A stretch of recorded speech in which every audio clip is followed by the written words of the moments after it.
कौन कह रहा है फ्लाइंग किस किया है? वो चाहती है कि राहुल जी उनको फ्लाइंग किस करें।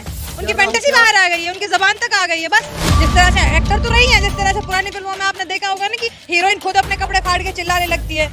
ये मुझे नहीं लगता कोई हैरत नहीं होगी कि अगर स्मृति ईरानी जी कल राहुल गांधी जी को के ऊपर अगर इस तरह का कोई आरोप लगाए, तो मुझे नहीं लगता कि कोई हैरत वाली बात होगी, क्योंकि जिस तरह से वो हथकंडे अपना रही है वो किसी भी हद तक जा सकते हैं गांधी परिवार को बदनाम करने के लिए और राहुल गांधी जी को नीचा दिखाने के लिए और खुद को बड़ा दिखाने के लिए। बिल्कुल मोहब्बत की दुकान खोली जा रही है, लेकिन मोहब्बत की दुकान का मतलब ये थोड़ी ना है कि वो कल को कुछ और भी आरोप लगाएंगे। आज उन्होंने फ्लाइंग किस का बोला है, कल को हमें तो उनकी हरकतें देख करके ये लगता है कि राहुल जी की सिक्योरिटी बढ़ा देनी चाहिए। कहीं ऐसा ना हो कि कहीं अकेले में वो स्मृति ईरानी जी मिले और उन पर कोई और बड़ा आरोप प्रत्यारोप लगा दे। पता नहीं क्या क्या है। कहती तो वो ये भी है कि उसने प्रियंका गांधी को अमेठी में नमाज पढ़ते हुए देखा था। मोदी में और स्मृति ईरानी में 98% तक सिमिलरिटीज हैं, क्योंकि दोनों को फेंकना बहुत अच्छे से आता है। एक एक्टर रही है, नौटंकी करती है, नाटकबाज रही है, और दूसरा ऑफ ठीक है वो उसमें बॉलीवुड में काम नहीं किया है, लेकिन उससे बड़ा कोई नौटंकीबाज नहीं है, उससे तेज कोई नहीं फेंकता है। तो दोनों एक ही किस्म के लोग हैं, एक ही थाली के चट्टे बट्टे हैं।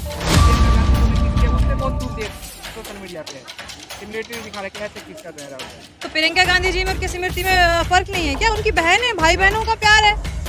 रक्षाबंधन आ रहा है, बहुत सारे, अब भी आपकी भी बहन होगी, आप भी भाई है, भाई बहनों का प्यार है, क्या आप उस पर भी एतराज है? ये तो भाजपा की इतनी गंदी मानसिकता है कि कभी उनकी भांजी का फोटो उठा लाते हैं और कहते हैं कि लेडीज के किसी औरत के बगल में इस तरह से राहुल गांधी जी बैठे हैं, उसको हाथ लगा के बैठे हैं, और वो प्रियंका गांधी जी की बेटी थी, राहुल जी की भांजी थी। तो ये किसी भी हद तक जा सकते हैं। और खास तौर पे जब से भारत जोड़ो यात्रा राहुल गांधी जी ने शुरू की है ना, इनकी बौखलाहट देखते नहीं बनता। 2024 के आने वाले प्रधानमंत्री श्री राहुल गांधी जी होंगे, ये बात तय है। अगली बार जब 15 अगस्त पे आप देखेंगे लाल किला पे हमारे देश के प्रधानमंत्री राहुल गांधी जी आपको झंडा फहराते हुए नजर आएंगे। देखिए दावे तो पता नहीं क्या क्या करते हैं, तो उनके ऊपर जाने का टाइम आ गया, हो चुका है बहुत। जितना राजपाट करना था इतने कर चुके हैं वो। राजनीति छोड़ने का नहीं, सीधा दुनिया छोड़ने का टाइम आ गया। एवरेज एज होती है 70 साल की, बहुत जी चुके। ये भगवाधारी गुंडों को कान खोलकर सुन ले, अगर बाबा साहब अम्बेडकर के संविधान से, देश के संविधान से छेड़छाड़ हुई तो इनको छठी रात का दूध याद करा देंगे, दिन में तारे दिखा देंगे। ये देश इनके बाप दादाओं का नहीं है, और ये देश कोई दहेज में नहीं मिला हुआ है भाजपा आरएसएस के नेताओं को। हमारे और आपके बाप दादाओं ने देश के लिए कुर्बानी दी है, खून बहाया है, पसीने बहाए हैं, उम्र कैद की सजा काटी है, काला पानी की सजा काटी है, फांसी के फंदे को चूमा। जो सलवार पहन के भाग गया हो गया अमीर, और जो गोरे अंग्रेजों से माफी मांग ले हो गया वीर हैं, और जो 10 लाख का सूट और 5 लाख का बूट पहनता हो गया फकर फकीर। वाह क्या खाते हो यार, कुछ तो सोच लिया करो। माँ ने दूध नहीं पिलाया भाजपा आरएसएस के नेताओं को, जो भारत के संविधान को बदल देंगे। हम तख्त और ताज बदल देंगे 2024 में, कान पकड़कर गद्दी से नीचे उतार देंगे, तो संविधान कहने का क्या है? कहते तो पता नहीं क्या क्या है। कहते तो वो ये भी है कि उसने प्रियंका गांधी को अमेठी में नमाज पढ़ते हुए देखा था। मोदी में और स्मृति ईरानी में 98% तक सिमिलरिटीज हैं, क्योंकि दोनों को फेंकना बहुत अच्छे से आता है। एक एक्टर रही है, नौटंकी करती है, नाटकबाज रही है, और दूसरा ऑफ ठीक है वो उसमें बॉलीवुड में काम नहीं किया है, लेकिन उससे बड़ा कोई नौटंकीबाज नहीं है, उससे तेज कोई नहीं फेंकता है। तो दोनों एक ही किस्म के लोग हैं, एक ही थाली के चट्टे बट्टे हैं। महिला विकास मंत्री है, तो महिला के लिए क्या क्या विकास की कुछ बताएंगे क्या? नहीं, उनसे पूछिए ना ये सवाल, तो आप उनसे पूछिए कि आपने महिलाओं के लिए क्या किया है, पूछिए। चाहे फिर वो गुजरात की बात करें कि रेपिस्टों को छोड़ दिया जाता है, बीजेपी के जिला कार्यालय में फूल मालाओं से उनका स्वागत किया जाता है, चाहे वो मणिपुर की बात हो, चाहे वो उन्नाव की बात हो, चाहे वो हाथरस की बात हो, चाहे वो कहीं की पूरे देश में ओवल और इंडिया में कहीं की भी कोई किस्सा हो, कहीं की भी कोई घटना हो, उनसे पूछिए कि आपने क्या किया, आप कहाँ मिलने गई हैं, किस पीड़ित से मिली है, कौन सा मुद्दा उठाया है या गलत है वो जो आरोप? कौन कह रहा है फ्लाइंग किस किया है?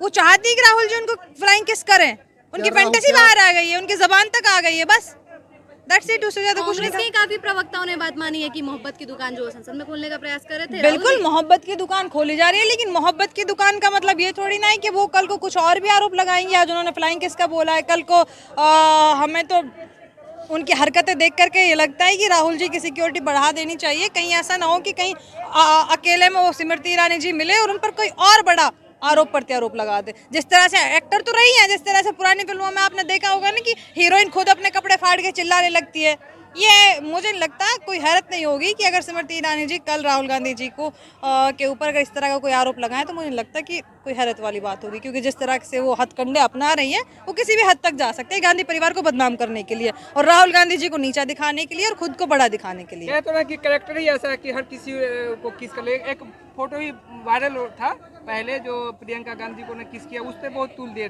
सोशल मीडिया पे, सिमिलरिटी दिखा रहे कि ऐसे किस कर रहे हैं राहुल गांधी। तो प्रियंका गांधी जी में और किसी स्मृति में फर्क नहीं है क्या? उनकी बहन है, भाई बहनों का प्यार है, रक्षाबंधन आ रहा है, बहुत सारे आपकी भी बहन होगी, आप भी भाई है, भाई बहनों का प्यार है, क्या अब उस पर भी एतराज है? ये तो भाजपा की इतनी गंदी मानसिकता है कि कभी उनकी भांजी का फोटो उठा लाते हैं और कहते हैं कि लेडीज के किसी औरत के बगल में इस तरह से राहुल गांधी जी बैठे हैं, उसको हाथ लगा के बैठे हैं, और वो प्रियंका गांधी जी की बेटी थी, राहुल जी की भांजी थी। तो ये किसी भी हद तक जा सकते हैं, और खास तौर पे जब से भारत जोड़ो यात्रा राहुल गांधी जी ने शुरू की है ना, इनकी बौखलाहट देखते नहीं बन पा रही है। तो क्या देखते हैं 2024 में क्या होने वाला है? 2024 के आने वाले प्रधानमंत्री श्री राहुल गांधी जी होंगे, ये बात तय है। अगली बार जब 15 अगस्त पे आप देखेंगे लाल किला पे हमारे देश के प्रधानमंत्री राहुल गांधी जी आपको झंडा फहराते हुए नजर तो मोदी जी तो दावे कर दिया कि 2024 में हम ही झंडा फहराएंगे। देखिए दावे तो पता नहीं क्या क्या करते हैं, अब तो उनके ऊपर जाने का टाइम आ गया, हो चुका है बहुत, जितना राजपाट करना था इतने कर चुके हैं वो, राजनीति छोड़ने का नहीं, सीधा दुनिया छोड़ने का टाइम आ गया। एवरेज एज होती है 70 साल की, बहुत जी चुके। 5 साल में इकोनॉमी तीसरे स्थान पे आ जाएगी। अच्छा, अभी कौन से स्थान पे आई है?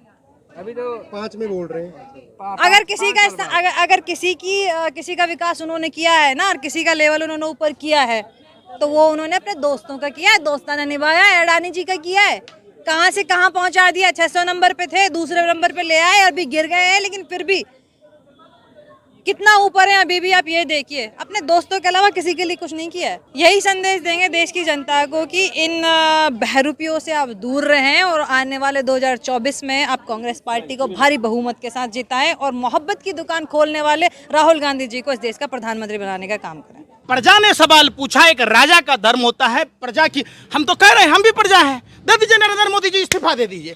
2 ही आदमी देश बचा सकता है, एक नरेंद्र मोदी जी खुद इस्तीफा देकर, और दूसरी 2024 के चुनाव में देश की जनता वोट न देकर।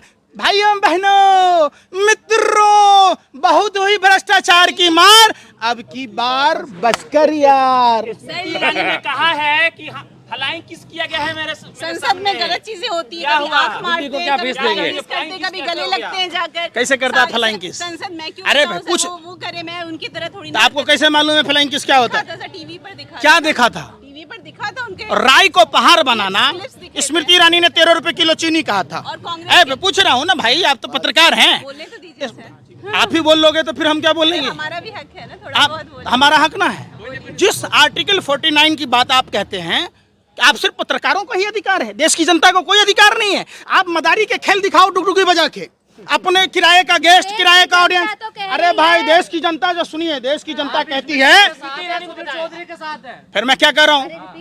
आप स्मृति ईरानी के साथ है, सुधीर चौधरी के। मैं सत्य के साथ हूँ, दोनों झूठे हैं।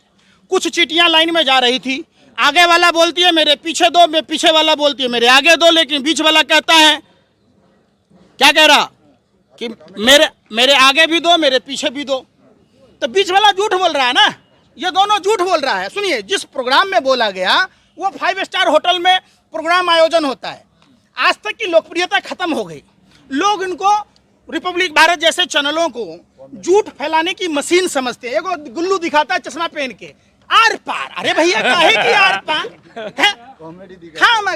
अब मदारी के खेल ले लो, तेल बेच रहे हो, तावीज बेच रहे हो, लोगों को बेवकूफ समझा है क्या? प्रधानमंत्री से परिवारवाद पर डिबेट करा के देख लो, कैग की रिपोर्ट आई है उस पर डिबेट करा के देख लो, महंगाई पर कराओ, बेरोजगारी पर कराओ, तो क्या कहेंगे? आप जैसे लोगों को महंगाई दिख रही है, कोई जनता बोलती है महंगाई पे? किसी ने कुछ करा है अभी तक? आपको तो दिक्कत क्या है? आपको तो लिफाफा मिलता है ना, अंदलते पापा जी बेचते हैं ना। और जो हराम का खाता है वो भाजपा का गुण गाता है। अगर इनकम टैक्स, अरे भाई, अगर इनकम टैक्स सीबीआई ईडी ने पत्रकारों के ऊपर छापा मारा तो देश लूटने वाले गिरोह का जो सरगना है, क्या आप लोग जो मिलकर लूटते हो, मेरा मुंह मत खुलवाओ कांग्रेसियों, उसका तो दोनों चीज खुला हुआ है। अब क्या खुलेगा? मुंह खुलवा लीजिए ना। उसका बेटा भी नेता बनने के कगार पर है, तो परिवारवाद वहां नहीं दिखता। अब वो जिस जमीन के लिए गया, गद्दारी किया, दादा भी गद्दारी किया, पोता भी गद्दारी कर रहा है, गद्दारी पूरे खून में भरा है, तो आप उस गद्दार की बात कह रहे हैं। जैसे सुनो ना भैया, रूखा सूखा घास अगर गाय को भैंस को खिलाओगे तो फिर भी वो दूध देगा, लेकिन वही सांप अगर वही अमृत जैसा दूध पिला दोगे फिर भी वो जहर उगलेगा। तो गद्दार है कौन है? यही भाजपा वाले कहते थे कि इनके बाप दादा गले अंग्रेजों की दलाली करते थे, अब क्या आपका रिश्तेदार हो गए? अब गद्दार नहीं है। आप बताओ ना। मोदी के सलाहकार कह रहे हैं नया संविधान चाहिए, देश को संविधान को बदल देना चाहिए। आर्थिक सलाहकार है मोदी के, सब कुछ पुराना हो गया। ये भगवाधारी गुंडों को कान खोलकर सुन ले। अगर बाबा साहब अम्बेडकर के संविधान से, देश के संविधान से छेड़छाड़ हुई तो इनको छठी रात का दूध याद करा देंगे, दिन में तारे दिखा देंगे। ये देश इनके बाप दादाओं का नहीं है और ये देश कोई दहेज में नहीं मिला हुआ है भाजपा आरएसएस के नेताओं को। हमारे और आपके बाप दादाओं ने देश के लिए कुर्बानी दी है, खून बहाया है, पसीने बहाए हैं, उम्र कैद की सजा काटी है, काला पानी की सजा काटी है, फांसी के फंदे को चूमा है। इसमें भाजपा आरएसएस के नेताओं की तरह तरह माफी भी, डरपोक बुज़दिल कायर की संतानें आज संविधान बदल देंगे। वो सावरकर, वीर सावरकर कहते हैं उन्होंने। जो सलवार पहन के भाग गया हो गया अमीर, और जो गोरे अंग्रेजों से माफी मांग ले हो गया वीर हैं, और जो 10 लाख का सूट और 5 लाख का बूट पहनता हो गया फकर फकीर। वाह, क्या खाते हो यार, कुछ तो सोच लिया करो। सुनो, कॉमन सेंस नहीं है आप लोगों के पास। आप लोग ये नहीं सोच रहे देश रहेगा तभी आप लोग रहेंगे, और संविधान बदलने की बात रह गई। इतनी माँ ने दूध नहीं पिलाया भाजपा आरएसएस के नेताओं को जो भारत के संविधान को बदल देंगे। हम तख्त और ताज बदल देंगे 2024 में, कान पकड़कर गद्दी से नीचे उतार देंगे, तो संविधान बदलना दूर की बात।